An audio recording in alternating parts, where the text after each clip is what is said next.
11월 1일 주일 예배 하나님께 올려드립니다.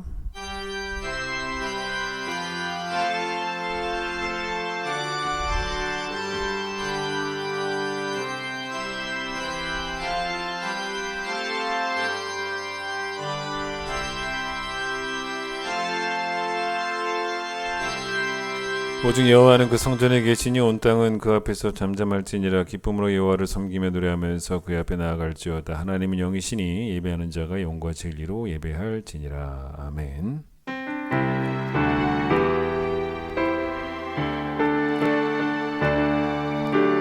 지존하신 주님 이름 앞에 모두 무릎 꿇고 다 경배해. 거룩하신 주님 보좌 앞에 엎드려 절하셈. 예수는 그리스도, 예수는 주, 하나님의 영으로 경배드리리. 이 시간 우리의 죄를 고백합니다.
너희는 육의 욕심을 따라 썩어져가는 구습을 따르는 옛사람을 벗어버리고 오직 너희의 심령이 새롭게 되어 하나님을 따라 의와 진리의 거룩함으로 지으심을 받은 새 사람을 입으라. 그런즉 누구든지 그리스도 안에 있으면 새로운 피조물이라. 이전 것은 지나갔으니 보라 새 것이 되었도다. 신앙 고백합니다. 나는 전능하신 아버지 하나님 천지의 창조주를 믿습니다. 나는 그의 유일하신 아들 우리 주 예수 그리스도를 믿습니다. 그는 성령으로 잉태되어 동정녀 마리아에게서 나시고 본디오 빌라도에게 고난을 받아 십자가에 못 박혀 죽으시고 장사된 지 사흘 만에 죽은 자 가운데서 다시 살아나셨으며 하늘에 오르시어 전능하신 아버지 하나님 우편에 앉아 계시다가 거기로부터 살아있는 자와 죽은 자를 심판하러 오십니다. 나는 성령을 믿으며 거룩한 공교회와 성도의 교제와 죄를 용서받는 것과 몸의 부활과 영생을 믿습니다. 아멘. 361장 찬양합니다.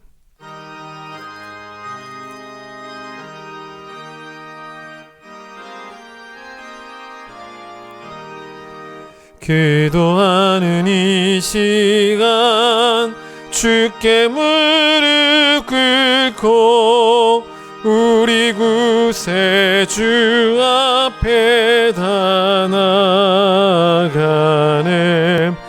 믿음으로 나가면 주가 보살피사 크신 은혜를 주네. 거기 기쁨 있네. 기도 시간에 복을 주시네. 고난 내 마음 속에 기쁨 충만하네. 기도하는 이 시간 주가 곁에 오사 인자신 얼굴로 귀 기울이네. 우리 마음 비우고 주를 의지하면 크신 은혜를 주네. 거기 기쁨이 있네. 기도 시간에 복을 주시네. 고난 내 마음 속에 기쁨 충만하네. 기도하는 이 시간 주께 엎드려서 은밀하게 구할 때 곧 응답받네. 잘못된 것 아뢰면 측은히 여기사 크신 은혜를 주네. 거기 기쁨이 있네. 기도 시간에 복을 주시네.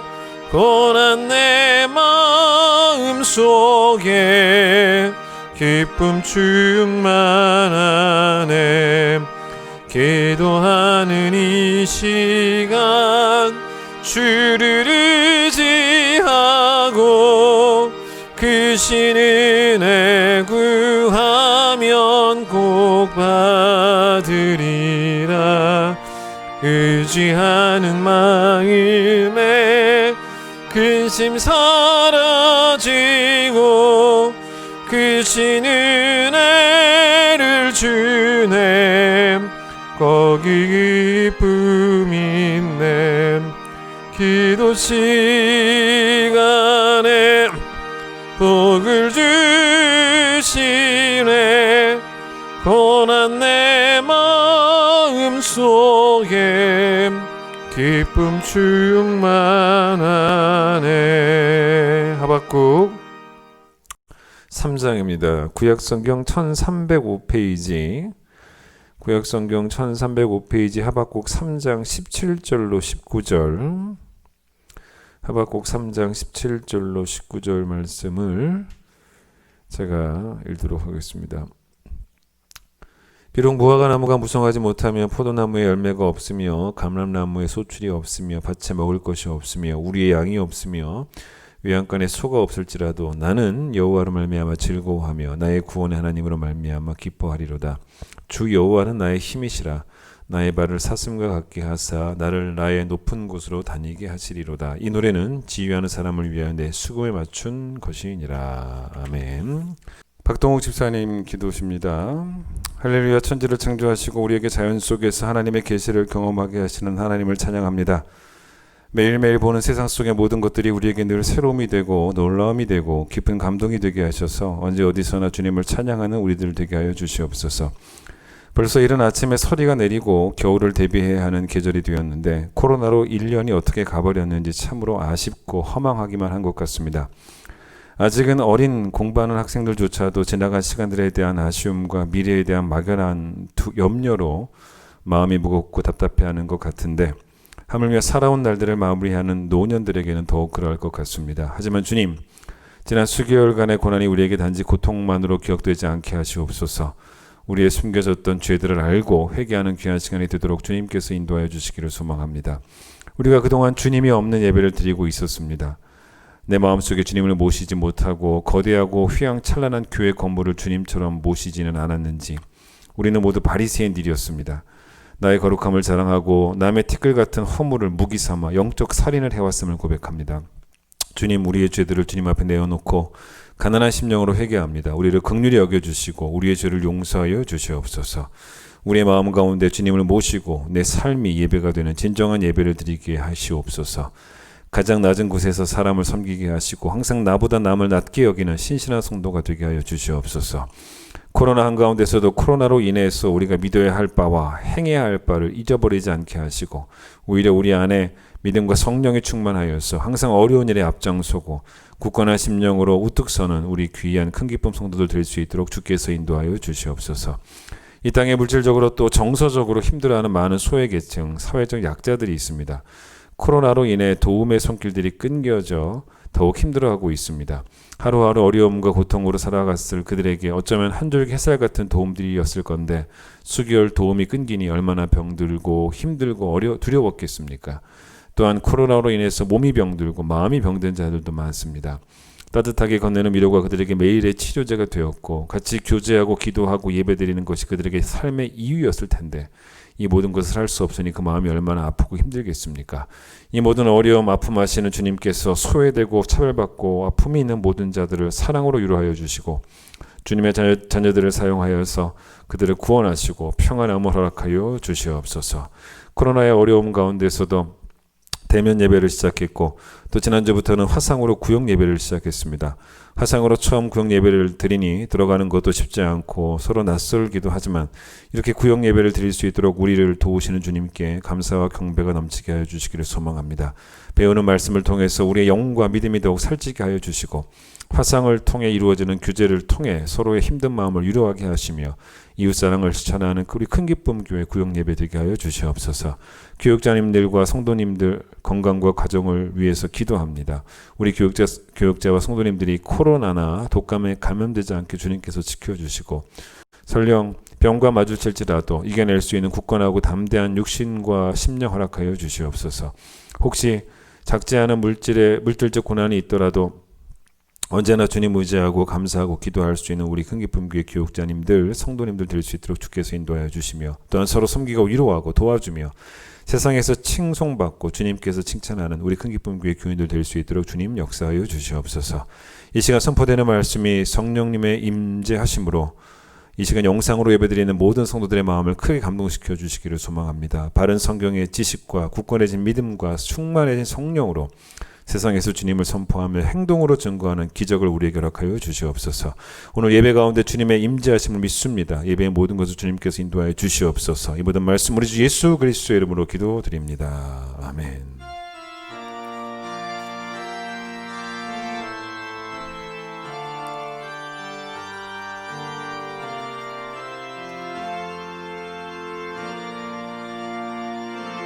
(50장) 찬양하며 봉헌합니다.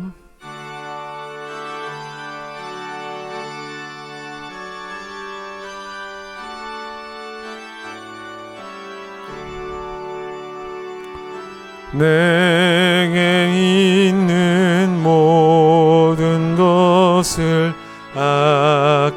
아낌없이 드리네. 사랑하고 의지하며 주만 따라 살리라. 주께 드리네. 주께 드리네. 사랑하는 그 주 앞에 모두 드리네. 아멘.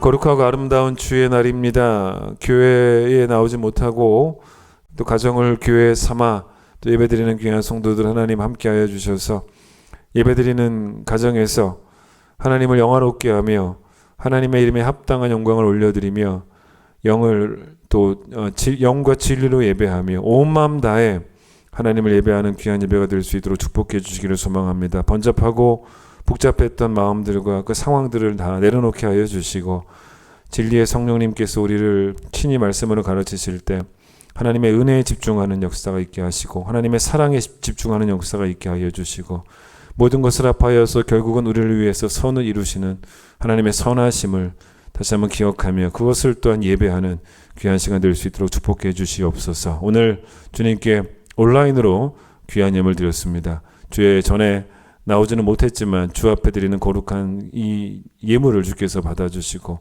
하나님 흠양하여 주시며 이 예물을 통하여 우리 이 땅 가운데 주의 나라가 속히 이루어질 수 있도록 또 이 예물이 귀하게 사용되어질 수 있도록 성령 충만한 믿음을 우리 모두에게 허락하여 주시기를 소망하며 예수님 이름으로 기도드립니다. 아멘. 예, 오늘은 특별한 광고는 없습니다. 찬양하겠습니다.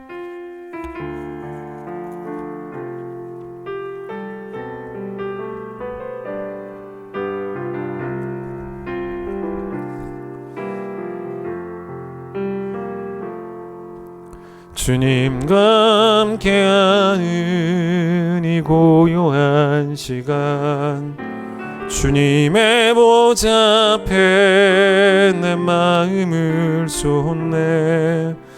모든 것 아시는 주님께 감출 것 없네. 내 맘과 정성 다해 주 바라나이다. 온 맘 다해 사랑합니다. 온 맘 다해 주 알기 원하네. 내 모든 삶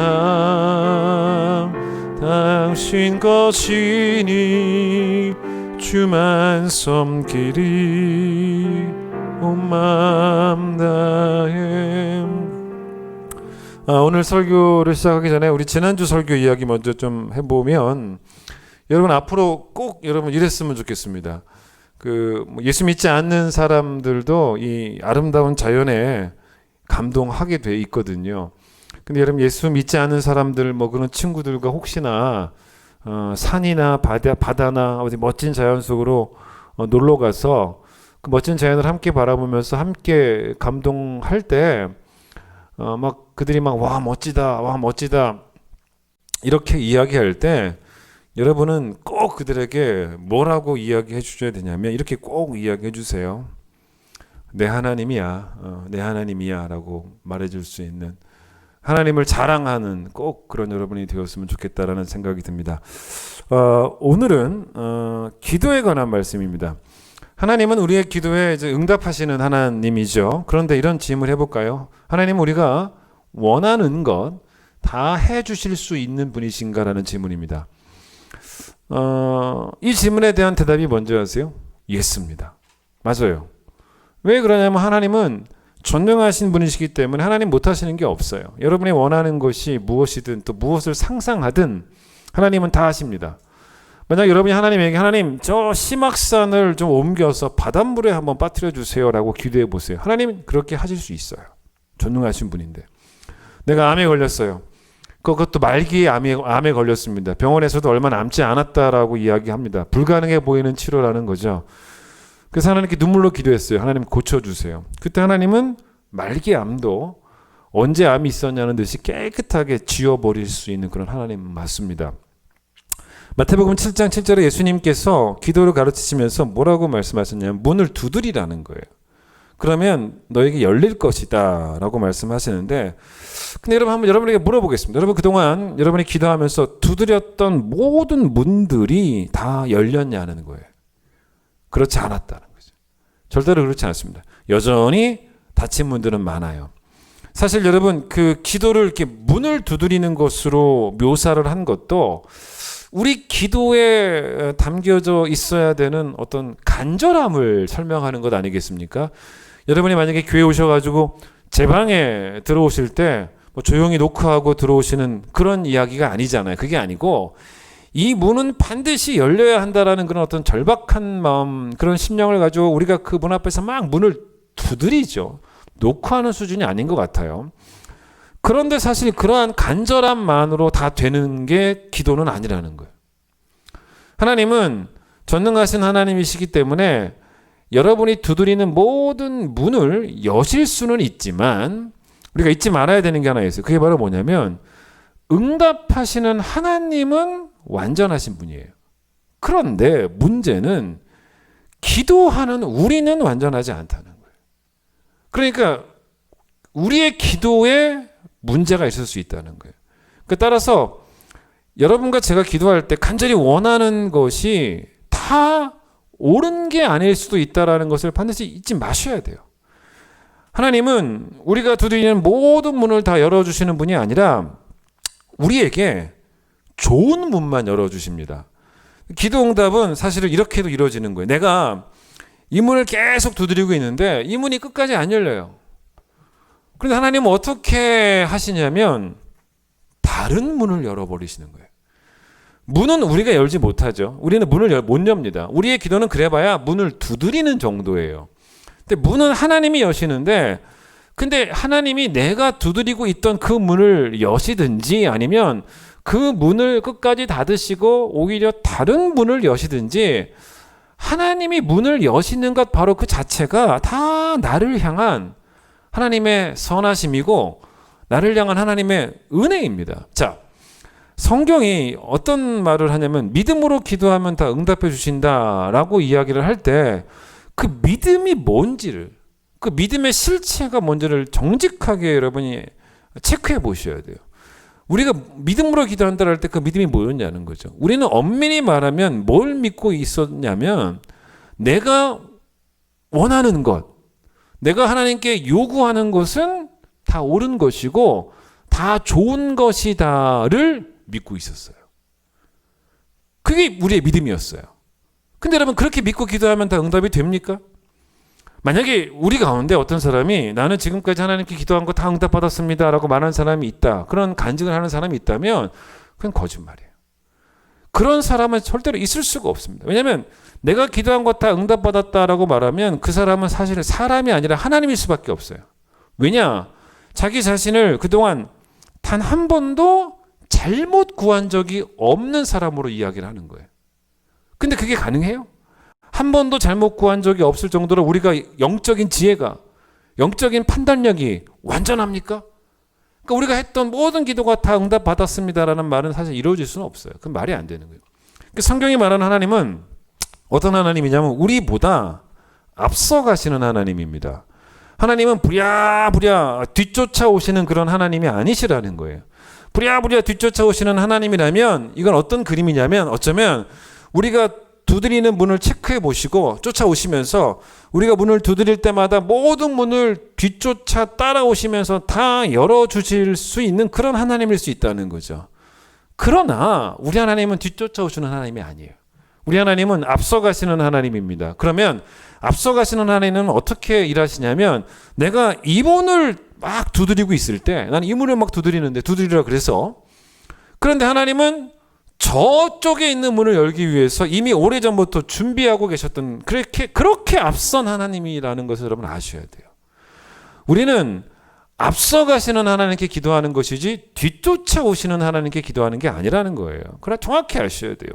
이런 재미난 글을 제가 지난주에 책에서 읽은 적이 있습니다. 일본의 그 아오모리현은 사과 재배로 아주 유명한 곳이라고 합니다. 그런데 1991년에 기록적인 태풍이 불어닥쳤다는 거예요. 그래서 사과가 다 낙과가 된 거죠. 사과 피해가 엄청 났다는 겁니다. 1년 동안 땀 흘려 재배한 사과 수확을 바로 눈앞에 두고 있었는데 그걸 다 태풍 때문에 다 잃어버린 거예요. 사과의 90%가 떨어졌다는 거예요. 그러다 보니까 이제 팔 수 있는 상품 가치가 남아있는 상품 가치가 있는 사과는 떨어지지 않은 10%밖에 안 되는 거예요. 그러니까 뭐 농부들 입장에서 망한 거죠. 그러니 농부들이 모두 다 비탄에 빠지고 막 절망적이라고 생각하면서 막 하늘만 원망을 하고 막 그러고 있었던 상황이었는데 이런 절망적인 상황에서요. 재미난 이야기예요. 물론 싫어합니다. 대박을 터뜨렸던 농가가 하나 있었다는 거예요. 이 농가도 90%가 다 땅에 떨어졌어요. 여기도 10%밖에 안 남았어요. 똑같은 상황인데 이 똑같은 상황을 이 농가는 전혀 다른 관점으로 바라보기 시작했다는 거예요. 관점을 바꿨다는 거예요. 태풍에 떨어진 90%의 사과를 바라보는 관점이 아니었고 거기에 집중하지 않고 태풍에 떨어지지 않은 10%의 사과에 집중을 한 거예요. 그러니까 어떤 아이디어가 이 농가에서 떠올랐냐면 이 10%의 사과를 팔기로. 근데 어떻게 파냐? 여기에 이름을 붙여서 팔기로. 그냥 사과라고 하지 않고 이름을 붙여서 팔기로 했다는 거예요. 이름을 뭐라고 붙인지 아세요? 대입 합격 사과라고 이름을 붙였다는 것입니다. 태풍에도 떨어지지 않는 사과. 그러니 이 사과를 수험생들이 사서 먹으면 대학에 안 떨어질 거라고 그렇게 광고를 하기 시작했다는 거예요. 그리고 가격도 태풍에도 떨어지지 않는 사과니까 보통 사과보다 10배나 비싸게 팔기 시작했다는 거예요. 근데 결론이 뭔지 아세요? 없어서 못 팔았다. 참 재미난 이야기죠. 제가 관점에 관한 이야기를 하려고 이 말씀을 예화로 드린 건데 저는 이제 교통사고가 난 우리 교인들을 신방을 할 때 제가 자주 하는 그 신방 가서 자주 하는 말씀이 뭐냐면 아이고 이렇게 교통사고가 나셔서 어째요? 저 이렇게 말한 적 한 번도 없어요. 교통사고를 당하셨는데 그래도 이만하시니 다행입니다. 하나님의 은혜입니다. 이게 관점의 차이예요. 물이 반이나 남았다라고 말할 수도 있지만 물이 반밖에 남지 않았다라고 말할 수 있는 것도 이거 우리는 관점의 차이라고. 이 관점의 차이가 결국은 해석의 차이를 만들어냅니다. 요셉의 관점을 한번 생각해 보세요. 요셉이 애굽 땅을 바라봤던 관점이 좀 남달랐어요. 애굽 땅은 어떻게 바라보냐에 따라서 해석이 바뀌어요. 그 애굽 땅을 형들이 자기를 팔아버린 땅으로 바라보면서 그 관점으로 해석을 할 수도 있었습니다. 그러나 요셉은 그 땅을 형들이 팔아버린 땅이 아니고 하나님이 보내신 땅으로 해석을 합니다. 자, 기도를 해도 닫힌 문이 있어요. 그 닫힌 문을 바라보는 관점을 이제는 바꾸셔야 돼요. 사실은 우리가 그동안 지독하게 잘못된 관점을 갖고 있었다는 거죠. 우리가 바라보는 관점을 바꿔야 돼요. 어떤 관점이냐면 그것을 왜 자꾸 하나님의 실패라고 바라봅니까? 그거는 잘못된 관점이에요. 닫힌 문은 하나님의 실패가 아니고 뭔지 아세요? 나의 실패예요. 나의 실패. 하나님의 실패가 아닙니다. 내 기도의 실패예요. 하나님의 실패가 아닙니다. 그런 관점이 아니에요. 내가 잘못 구한 거예요. 그렇게 관점을 바꾸고 해석을 바꿔야 돼요. 그래야 어떤 유익을 얻게 되냐면 지치지 않고 쉬지 않고 기도할 수가 있어요. 만약에 그 닫힌 문을 바라보면서 하나님의 실패로 해석을 해버리면요, 기도할 이유가 없어요. 기도할 이유가 없습니다. 그 이유를 잃어버려요. 여러분, 문이 안 열리잖아요. 문이 안 열리면 야, 이러다 망하겠구나. 그렇게 해석을 하는 게 아닙니다. 어떻게 해석해야 되냐면 오히려 더 잘 됐구나. 이렇게 관점을 바꿔야 된다는 거예요. 해석을 바꾸셔야 된다는 것입니다. 기대에 못 미치는 하나님으로 바라보시는 게 아니고 기대 이상의 하나님으로 해석을 하셔야 된다는 거예요. 우리가 하나님보다 더 많이 알고 더 잘 알고 더 깊이 아는 척하면 안 돼요. 하나님이 이런 거예요. 하나님이 만약에 문을 여시잖아요. 문을 여시면 누구도 닫을 수가 없어요. 반대로 하나님이 문을 닫으시잖아요. 그러면 누구도 열 수가 없어요. 이게 정확한 이야기예요. 기도가 오해하지 마십시오. 여러분, 기도는 만능 열쇠가 아닙니다. 우리 이런 경우 있지 않습니까? 정말 정신 못 차리고 살아갈 때 어떤 경우도 있냐면 내가 아파트 5층에 난 501호에 산단 말이에요. 근데 501호에 살면 5층에 내려야 되는데 어떻습니까? 4층에 내려가지고 말입니다. 여러분, 4층에 내려가지고 401호 앞에 가가지고 우리 집인 줄 알고 비밀번호를 계속 눌러보세요. 안 열리죠? 왜 문이 안 열리냐 막 짜증 내고 막 그러지 않습니까? 잘못은 누가 했는데 내가 해놓고서는. 그러니 여러분, 기도가 누가 만능 열쇠라고 해서 기도는 만능 열쇠가 아닙니다. 포기하지 않는 것만이 믿음이겠습니까? 아니에요. 내려놓을 줄 아는 것도 사실은 믿음이에요. 그러니까 우리가 너무 생각이 짧아요. 지금은 그 닫힌 문이 그냥 지금 딱 봐서는 실망의 이유가 되기도 합니다. 왜 닫혔지? 근데 여러분, 시간이 지나고 나면 그게 다 뭐가 되냐면 감사의 이유가 분명히 돼요.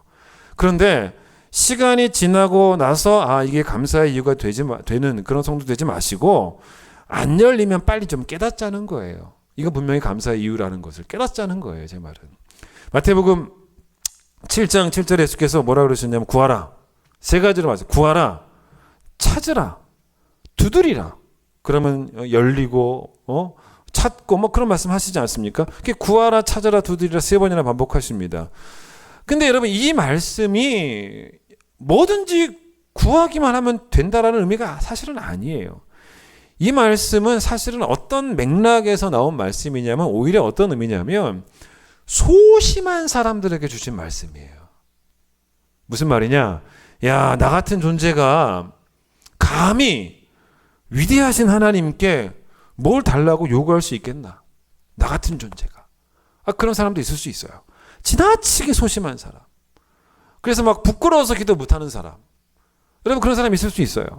그런 사람들에게 주신 말씀이에요. 그럴 필요 없다는 거예요. 왜 그러냐면 그게 7장 7절인데 그게 제가 왜 이런 맥락으로 해석을 했다고 말씀을 드리냐면 바로 뒤에 9절에 뭐라 그래요? 예수님께서. 너희 중에 누가 아들이 떡을 달라 하는데 그렇잖아요.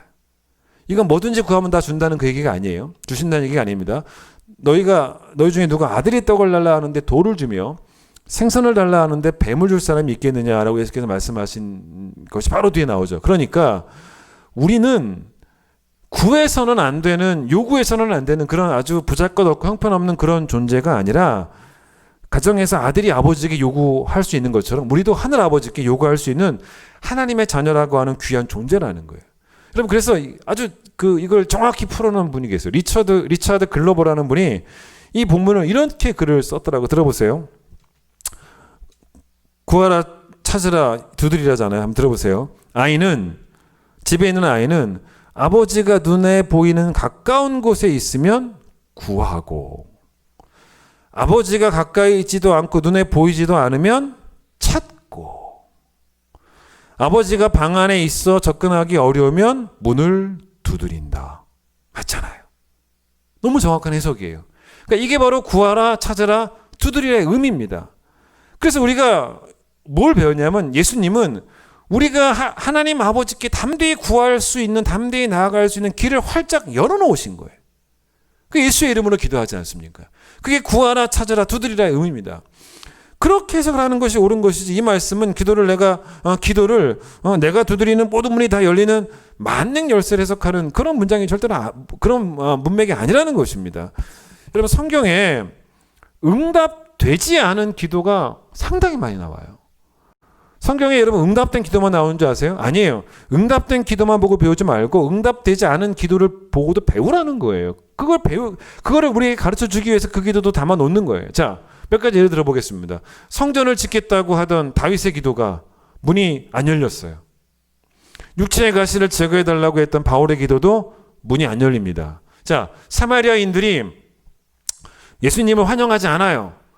그 분노한 예수님의 제자들이 하늘에서 막 불이 떨어져서 이 동네가 망하기를, 그 야고보와 요한이 그걸 원했거든요. 그게 이루어지지 않아요. 베드로가 산에 올라갔는데 예수님, 모세, 엘리야가 나타났고 다 변했어요. 그 너무 막 마음이 좋아가지고 자기 딴에 마음이 좋은 거죠. 여기에 하나는 주를 위해서, 하나는 모세를 위해서, 하나는 엘리야를 위해서 초막셋을 짓기를 원했던 그 원함도 이루어지지 않아요. 심지어는요, 로뎀나무 아래에서 엘리야는 무슨 기도인지 아십니까? 하나님, 나를 죽여주세요. 기도예요, 기도. 자기는 기도라고 한 겁니다. 정말 간절히 기도했어요. 진짜 진심으로 기도했겠죠. 죽여달라고. 그냥 소리가, 그냥 빈말이 아니었겠죠. 근데 엘리야의 그 기도도 이루어지지 않았어요. 자, 그런데 여러분 잘 보세요. 물론 다윗이 솔로몬이 지은 성전을 보지는 못했죠. 솔로몬이 죽고 난 다음에 다윗이 죽고 난 다음에 완성을 했으니까. 그런데 만약에 여러분 다윗이 솔로몬이 지은 성전을 봤다면 깨달았겠죠. 내가 지은 것보다 솔로몬이 지은 것이 훨씬 더 잘 지었다가 아니고 훨씬 더 잘된 일이다 라는 걸 분명히 고백했을 거예요. 목회를 결국 순교로 은퇴했던 바울이 있지 않습니까?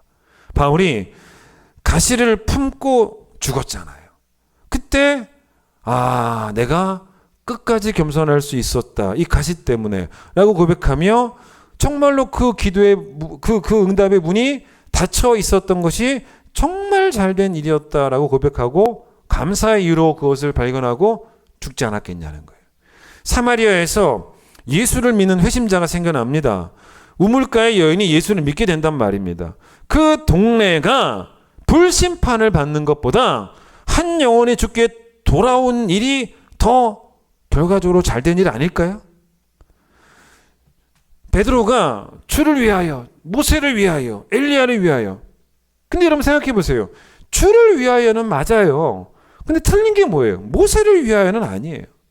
엘리야를 위하여는 옳지 않습니다.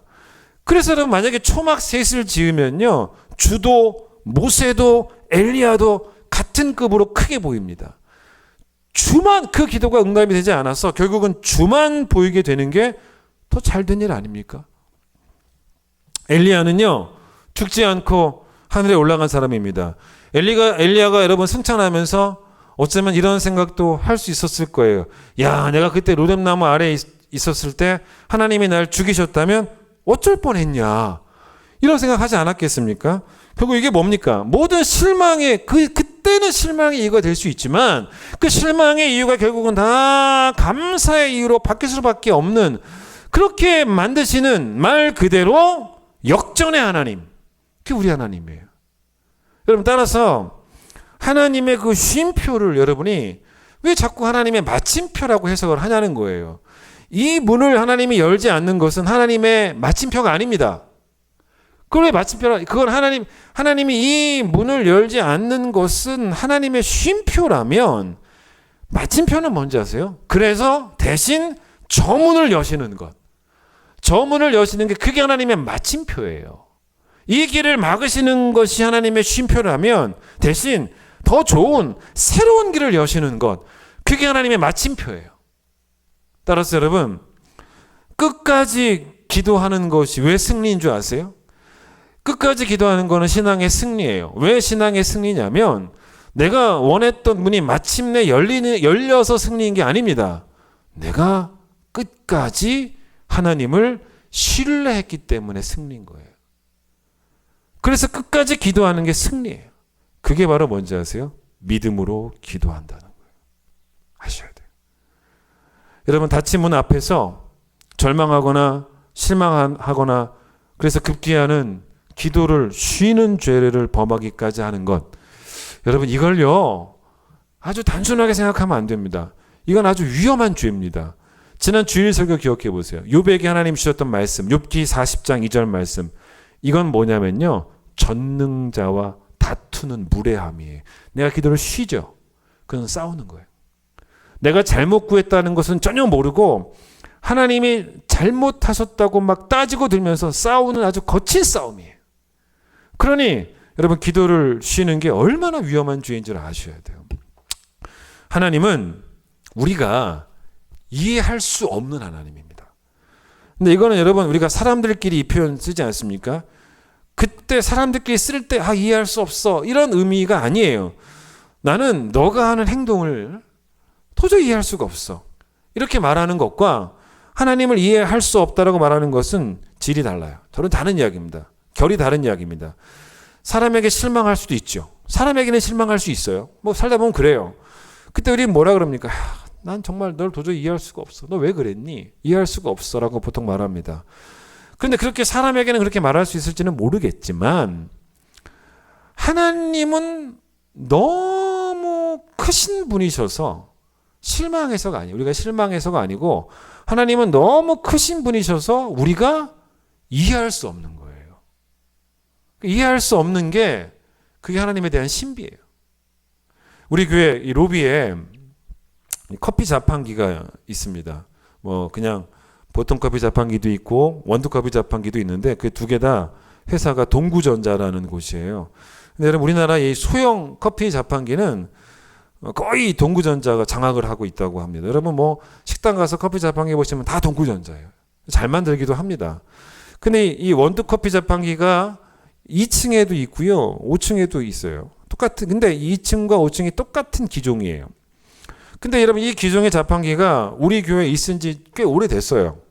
그러다 보니 이 자판기를 또 사용하다 보니까 고장도 나고, 근데 이게 또 우리 교회에 있은 지 오래되니까 저도 그 많이 뜯어봤어요. 고장 날 때마다. 그러니까 저도 일단 뜯어보니까 조금 알겠더라고요. 그래서 고장 나면 일단 AS를 부르기 전에 뭐 제가 한번 고쳐보려고 해요. 그래서 일단 고쳐보고 시도를 합니다. 나사를 풀고 열어서 막 이것저것 만져보고, 만약에 뭐 부품이 고장난 것 같다면 부품만 주문하면 또 싸게 할 수 있으니까, 부품만 주문해서 고치면 인건비도 줄일 수 있으니까 부품을 주문해서 고쳐보기도 하고 막 그렇습니다. 그런데 그렇다고 늘 또 제가 고치는 건 또 아니에요. 제가 못 고치는 경우도 꽤 많아요. 그럴 땐 당연히 제가 어떻게 하냐면 공식 AS센터에 전화를 걸어서 그러면 동구전자 기사가 와서 결국은 고치고 갑니다. 여러분, 제가 못 고치는 이유는 뭔지 아세요? 제가 이 기계를 설계하지도 않았고 제가 만들지도 않았기 때문이에요. 근데 동구전자는 다 고쳐요. 왜냐하면 걔네들이 만들었어요. 설계하고. 의사가 우리를 다 고칩니까? 절대 다 못 고쳐요. 의사가 우리를 못 고치는 이유가 뭔지 아세요? 의사는 우리를 만들지 않았기 때문이에요. 의사는 사람 몸을 연구해서 사람 몸의 신비를 발견하는 사람들이지 사람 몸의 신비를 만들어 놓은 사람이 아니에요. 근데 그 사람들은 그걸 발견해서 고치려고 하는 사람들이지 그걸 만든 사람들은 아닙니다. 그 신비를. 우리가 하나님을 다 이해할 수 없는 이유도 똑같아요. 우리는 창조자가 아니에요. 하나님이 우리를 창조하셨지 우리가 하나님을 창조한 것이 아닙니다. 문이 열리지 않으면 그때 하나님께 실망하는 것은 전능자에게 다투는 거예요. 내가 전능자를 다 이해했다는 거예요. 말도 안 되는 거예요. 문이 열리지 않으면 그때 우리는 어떻게 고백하는 게 옳으냐면 내가 이해할 수 없는 하나님인데 그 이해할 수 없는 하나님은 이해할 수 없어서 말도 안 되는 하나님이 아니고 이해할 수 없어서 크신 하나님인 거예요. 그래서 우리는 만약에 문이 열리지 않으면 그 문 앞에서 어떻게 고백하는 게 옳으냐면 이렇게 고백해야 돼요. 하나님은 역시 하나님이십니다. 이거예요. 이거밖에 없어요. 문을 열어주실 때도 또 문을 열어주지 않으실 때도 똑같은 고백이에요. 하나님은 역시 하나님이십니다. 여러분 하나님의 은혜를요 저 높은 곳에만 있다고 생각하지 마십시오. 높은 곳에만 있는 건 아니에요. 바닥에 감추어진 은혜도 있어요. 안 볼래야 안 볼 수가 없는 저 높은 곳의 은혜만 보는 게 왜 신앙이겠습니까? 그게 아니에요. 바닥에 감추어져 있는 은혜를 여러분 보게 될 때 우리는 쉬지 않고 기도하게 됩니다. 아, 바닥에도 은혜가 있었구나. 여러분 그래서 위에 있는 은혜를 높이라고 말할 수 있겠죠. 그러나 여러분 바닥에 있는 은혜는 뭔지 아세요? 깊이예요. 깊이. 그리고 높이나 깊이나 높이는 잘 보이잖아요. 깊이는 안 보일 수 있어요. 그러나 보이는 높이나 보이지 않는 깊이나 열린 문이나 닫힌 문이나 다 하나님의 은혜예요. 그걸 아셔야 돼요. 여러분 혹시 우생마사라는 말을 들어본 적이 있습니까? 여기 한자 나갑니다. 우생마사. 여러분 이번 여름에 이 우생마사가 우리나라 대한민국에 나타나기도 했어요. 왜냐하면 비가 많이 왔기 때문이에요. 우생마사. 자, 사진을 하나 보여드리겠습니다. 여기 사진 한번 봐보세요. 자, 이게 무슨 사진이냐면 지금 이 집 위에 소들이 올라가 있잖아요. 지붕에 소들이 올라가 있습니다. 이게 8월 10일 사진이에요. 전남 구례군 구례읍 양정마을 사진이라고 합니다. 소가 왜 지붕 위에 올라갔는지 여러분 그거 아시죠? 물에 떠내려온 거예요. 하도 막 비가 많이 엄청나게 이번 전에 비 왔지 않습니까? 우생마사는 한자가 아주 쉬워요. 우생마사예요. 소는 살고 말은 죽는다는 거예요. 그게 우생마사입니다. 만약에 여러분 그냥 잔잔한 저수지에 말과 소가 동시에 빠지면 어떻게 되겠습니까? 둘 다 헤엄치고 나오면 돼요. 둘 다 살 수 있어요. 왜냐면 물이 잔잔하니까 나올 수 있어요. 그런데 장마철 이야기는 좀 달라요. 비가 많이 와서 홍수가 나요. 비가 막 많이 와서 물이 범람을 하고 거센 급류가 흐를 때 거기에 여러분 말하고 소가 빠졌다 생각해 보십시오. 그러면 어떻게 되지 않습니까? 물론 둘 다 죽을 확률이 크지만 그래도 그나마 둘 중에 누가 더 살 확률이 높으냐면 말이 아니고 소예요. 왜냐하면 말은 그런 막 급류에 막 휩싸이면 가만히 있지를 않는다는 거예요. 자신감이 있어요. 내가 이 물살을 거스르면 되는 거예요. 내가 이 물살을 거스르고 헤엄을 치면 됩니다. 그런데 말이 아무리 힘이 세도 그 물살을 거스르지 못해요. 결국 그렇게 막 애쓰다가 보통 물살이 아니지 않습니까? 그래서 힘이 다 빠져가지고 물속에서 익사해버리는 게 대부분의 말이라는 거예요. 소는 그러지 않아요. 소는 아예 그럴 시도를 안 하는 거예요. 소는 그럴 힘도 없어요. 그냥 물살을 등에 집니다. 그래서 막 같이 떠내려가요. 그러다가 죽는 소도 많이 있겠지만 그러다가 그냥 다시 이렇게 누구 집에 이렇게 지붕 위로 또 땅으로 그렇게 다시 소가 갈 수 있다는 거예요. 그래서 소는 살 수 있다는 거예요. 그게 바로 우생마사예요. 여러분 제가 얘기 왜 하냐? 우리의 기도에 문제가 있어요. 너무 힘을 써요. 너무 힘을 써요. 밀어붙이는 힘이에요. 그게 기도입니까? 그 전능자와 싸우는 거라니까요. 그러다가 안 되면 아예 기도를 안 해버려요. 그게 아닙니다. 우리가 닫힌 문 앞에서 힘을 뺀다고 죽는 게 아니에요. 기도의 힘을 빼도 아무런 염려가 없는 것이, 우리가 힘을 빼도 하나님은 우리를 죽이시는 하나님이 아니라 살리시는 하나님이에요. 내 기도 안에 가득 들어있는 그 고집이 있다면 그 고집의 힘을 뺄 줄도 알아야 한다는 거예요. 닫힌 문 앞에서 우리는 잠시 당황할 수도 있어요. 그러나 그게 나를 압도하면 안 됩니다. 당황할 수도 있지만 거기에 압도 당하면 안 돼요. 자, 우리의 언어 가운데 비록이라는 단어를 사용하는 성도가 되셔야 됩니다. 우리는 사실은 비록이라는 단어를 별로 안 좋아합니다. 우리가 좋아하는 단어는 뭔지 아세요? 기필코. 주먹 불끈 져지는 기필코예요. 하나님이 나에게 복 주시는 정도가 아니고 하나님은 나에게 복에 복을 주셔야 돼요. 나는 기필코 하나님에게 복을 받아야 되고 하나님은 기필코 복을 주셔야 돼요. 그런데 여러분, 우리 신앙의 선배들은 어떤 단어를 많이 쓴지 아십니까? 비록이라는 단어를 많이 씁니다. 그 단어를 그것도 기쁘게 사용합니다. 어쩌면 진짜 문이 닫혀도 너무 닫힌 사람이 바로 이 하박국의 고백이에요. 무화과 나무가, 포도나무가, 감람나무가, 밭이, 우리가, 외양간이 6가지예요. 이 중에 한 개의 문이라도 열렸으면 좋았을 것 같은데 이 6개가 다 닫힌 거예요.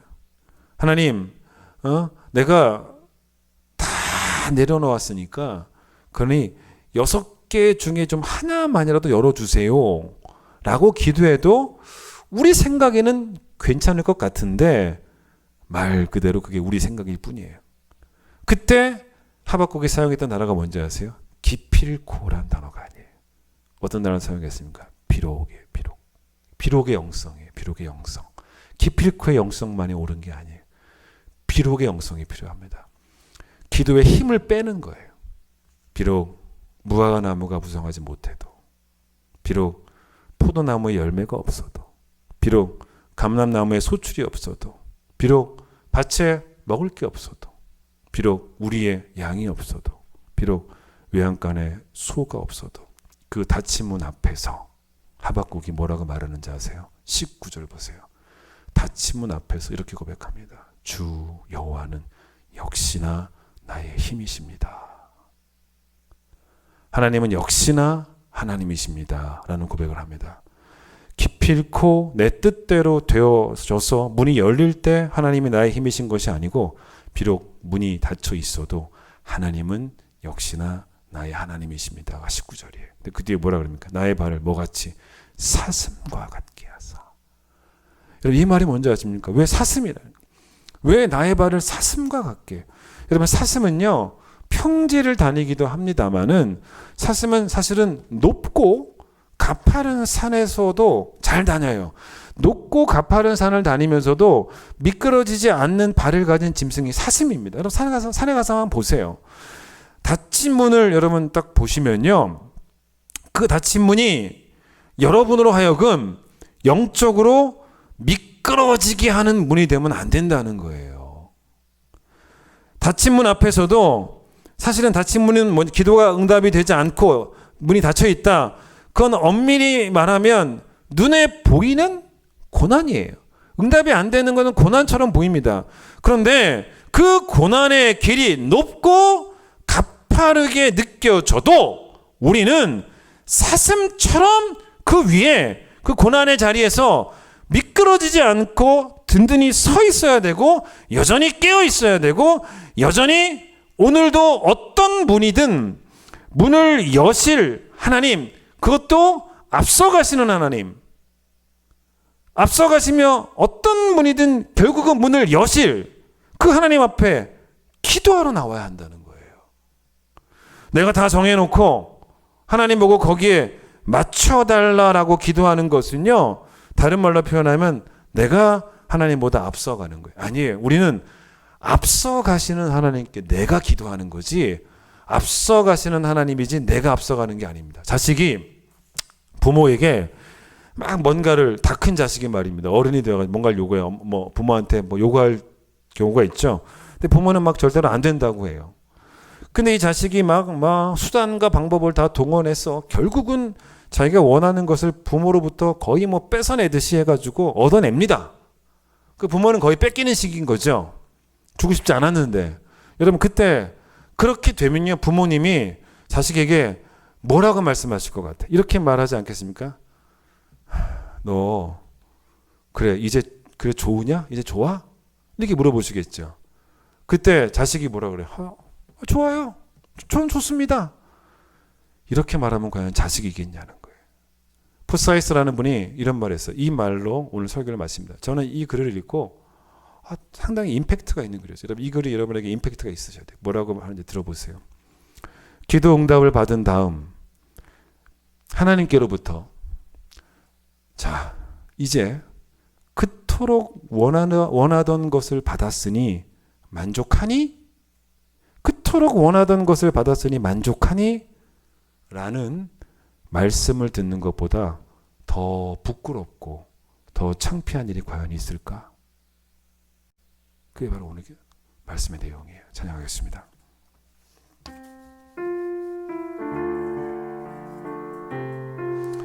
나 염려하지 않아도 내 쓸 것 아시고 다 이해할 수 없어도 주의 얼굴을 구하며 감사하며 늘 기도하겠습니다. 주님과 함께하는 이 고요한 시간 주님의 보좌 앞에 내 마음을 쏟네 모든 것 아시는 주님께 감출 것 없네 내 맘과 정성 다해 주 바라나이다 온 맘 다해 사랑합니다 온 맘 다해 주 알기 원하네 내 모든 삶 당신 것이니 주만 섬기리 온 맘 다해 나 염려하지 않아도 내 쓸 것 아시니 나 오직 주의 얼굴 구하게 하소서 다 이해할 수 없을 때라도 감사하며 날마다 순종하며 주 따르오리라 온 맘 다해 사랑합니다 온 맘 다해 주 알기 원하네 내 모든 삶 당신 것이니 주만 섬기리 온 맘 다해 사랑합니다 온 맘 다해 온 맘 다해 사랑합니다 온 맘 다해 주 알기 원하네 내 모든 삶 당신 것이니 주만 섬기리 온 맘 다해 내가 다 정해놓고 하나님 보고 거기에 맞춰달라고 하는 것은 앞서가는 하나님이 아니고 하나님보다 앞서가는 나일 수밖에 없습니다. 우리는 뒤쫓아 오시는 하나님께 기도하는 것이 아니고 우리보다 앞서가시는 하나님께 기도한다는 것을 잊지 말아야겠습니다. 우리가 너무 기도에 힘을 많이 주고 있는 건 아닌지 밀어붙이는 고집스러움이 있지 않는지 하나님 그건 기도가 아니라고 말씀해 주셨습니다. 내려놓을 건 내려놓아야 되는 것입니다. 하나님이 그렇게 문을 열지 않는다고 해도 닫힌 문 앞에서 우리가 할 수 있는 그런 고백은 비록 이 문도 닫히고 저 문도 닫히고 이 문도 닫히고 저 문도 닫혔지만은 하나님은 나의 힘이십니다. 하나님은 여전히 나의 하나님이십니다 라고 고백할 수 있고 그 하나님은 우리의 실망의 이유를 결국은 감사의 이유로 바꿔주실 하나님인 것이 분명하기 때문에 그날 되어서 감사하지 말고 지금부터 닫힌 문 앞에서 감사의 이유를 읽어내며 잘 보이는 높이의 하나님 말고도 보이지 않지만 그 깊이의 하나님도 발견할 수 있는 우리 모두가 되어질 수 있도록 하나님 축복하여 주시옵소서. 이제 예수님의 놀라우신 은혜와 하나님의 사랑과 성령의 역사하심이 오늘 또 온라인으로 예배드리는 모든 성도들 위해 함께 하시길 간절히 축원하옵나이다. 아멘.